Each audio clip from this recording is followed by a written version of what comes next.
there's a few things I want to discuss and not too much time. Keeping key players, keeping the guys that make your team tick. I mean, we discussed Eze pre-show in a little bit just now.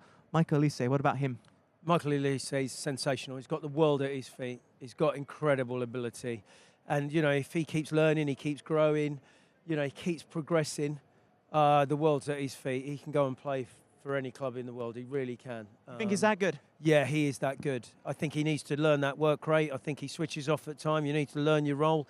Off, out of possession. You've still got to do that job, especially when you're playing Champions League, you're playing the top league. If he wants to play for France, and he's got ambitions, but when you play in the Premier League, it's just not enough to flashes when you've got on the ball. It's without the ball as well. You'd have to do that graft and get in good positions for your team, but you'll also find yourself in a nice position to counter-attack and pick up the ball and come inside as well as stay outside and learn different, because when he plays on the right, it's a little bit like Kulusevski does.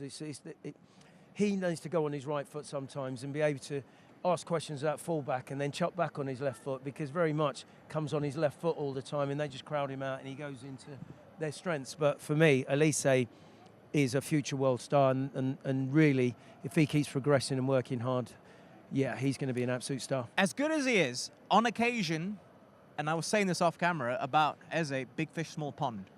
We see that time and time again with certain players. Other players flourish, others don't. Where do you stand on Olise? Well, I think it's having that understanding that you're going to play, that you're the star, that you're going to get all the attributes, you're going to get to take everything, you're going to get all the ball. And it's different when you go to bigger teams. You come to Spurs and you realise that there is a queue of people. Brennan Johnson's just gone through that sort of transition now of coming to this football club, flying, playing every week, and then all of a sudden sat on the bench, then he has to come and have a little bit more, and it's difficult to adjust. So it's about player development as well, about where's going to be best for him. As a football club, I think everything depends on, you want to build your team around these youngsters, but you also accept that when one of the big teams come, and the bid, the timing, you've got a replacement, you have to move them on at times, and they want to move on, they want to go further the career. So it's about the balance. You wouldn't want to lose both of them, would you?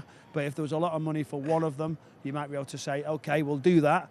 New manager in, Dougie Freedman at the helm might say, well, we can get these 3 or 4 players in for that. This is part of the rebuilding structure. We might need another centre-back. We might need a 9. This is what we said. So that makes us better all around.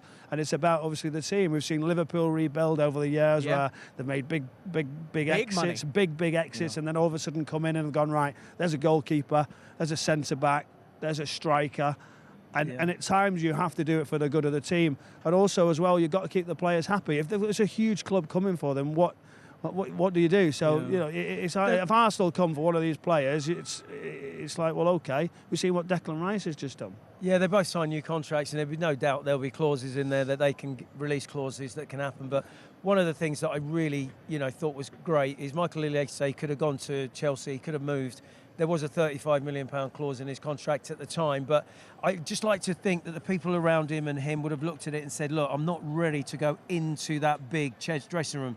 A little bit poisonous, a little bit fractious, and it's a big dressing room. And as you say, like Brennan Johnson coming for 50 million, playing every week, he's top man, he's the star at Forest. He's got to come back and learn and get into the team. Do you know that we've just seen the manager change, haven't we? We've seen that. We've seen the supporters demanding more from the board, director of football, the signings that they've had. I don't think there's ever a bigger summer for Crystal Palace regards to the recruitment, holding on to these star players. So it's big decisions all around, and obviously they've got work to do in the next few weeks as well regards to performances, improving, getting points.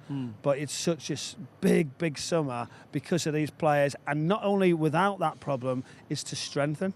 We've seen flashes of it, and they bring some good signings in. Some people have questioned some others. That might be for a little bit later on. Goalkeeper situation, you'll say, well, we've got 2 good goalkeepers, so we're okay there.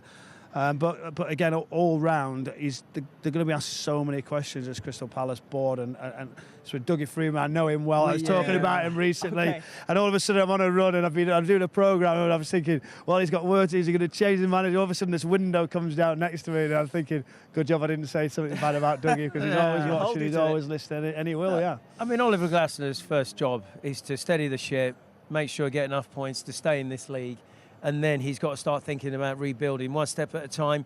I'd love to have asked him if he'd have come out. I'd like to know, is one of the, the prerequisites was, is there money in the bank to shop in the summer? Because as we saw this afternoon, Spurs were able to make 5 changes, and you brought quality players on. We brought players on that I thought weakened the side. There wasn't enough quality coming on to replace Eze, Wharton, to replace, we couldn't replace Mateta. His legs had gone after 70 minutes. So we just looked, or Palace looked. Do you think this manager's leggy. going to be allowed to do that?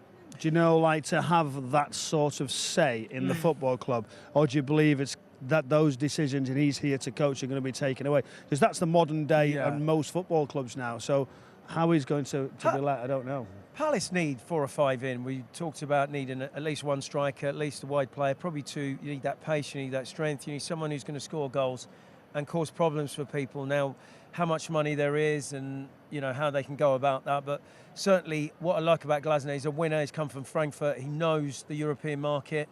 And hopefully he'll have an idea of players that he can go and pick on. And he needs to bring some youngsters in. I'm surprised we haven't utilised the loan opportunity. We could have had 2 Premier League players come in. Over the years we've used Conor Gallagher's, we've had Loftus-Cheeks in, back in the, we've given players an opportunity, and Palace is a perfect platform for that, and I'm surprised we didn't utilise that. So, but certainly in the summer we've got to do some business.